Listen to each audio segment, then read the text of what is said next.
4 বছর পর আবারও ফুটবলের প্রাণকেন্দ্র জাতীয় স্টেডিয়ামে ফিরছে আন্তর্জাতিক ম্যাচ। 10 জুন সিঙ্গাপুরের বিপক্ষে ম্যাচের আগে বুধবার ভুটানের বিপক্ষে প্রীতি ম্যাচ দিয়ে পুনরায় যাত্রা শুরু করবে মতিঝিলপাড়ার এই স্টেডিয়ামটি। ম্যাচের আগের দিন জাতীয় স্টেডিয়ামে দুই দলই অনুশীলনে তাদের ঝালিয়ে নিয়েছে।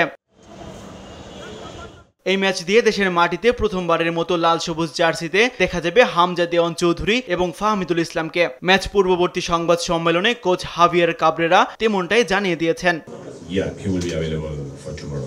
এদিকে বাংলাদেশ অধিনায়ক জামাল ভুঁইয়া সাফ জানিয়ে দিয়েছেন, সিঙ্গাপুরের বিপক্ষে ম্যাচ গুরুত্বপূর্ণ হলেও ভুটানের বিপক্ষে জয়ের জন্যই মাঠে নামবে বাংলাদেশ। কিন্তু আমার মেইন ফোকাস হচ্ছে 10 তারিখ, বাট কালকে জিততে হবে। অন্যদিকে ভুটানও খেলবে আত্মবিশ্বাস নিয়ে। বাংলাদেশের বিপক্ষে শেষবারের দেখায় জয়ের স্মৃতি কাজে লাগাতে চায় তারা। তবে হামজা সমিত সোমরা দলে যোগ দেয় বাংলাদেশকে দক্ষিণ এশিয়ার সেরা দল বলেই আখ্যা দিয়েছেন ভুটান অধিনায়ক। Hamza is a very good player and he's playing in top league. So I think now Bangladesh become a best team in South Asia. 10 June সিঙ্গাপুরের বিপক্ষে ম্যাচের আগে এই ম্যাচ বাংলাদেশ দলের জন্য বড় পরীক্ষা। তরুণদের পারফরম্যান্স, পুরনোদের ছন্দ সবই দেখবে কোচিং স্টাফরা। প্রস্তুতির মঞ্চে জয় ছাড়া কিছুই ভাবছে না লাল সবুজ শিবির। তাসবিহ শরণ, দেশ টিভি, ঢাকা।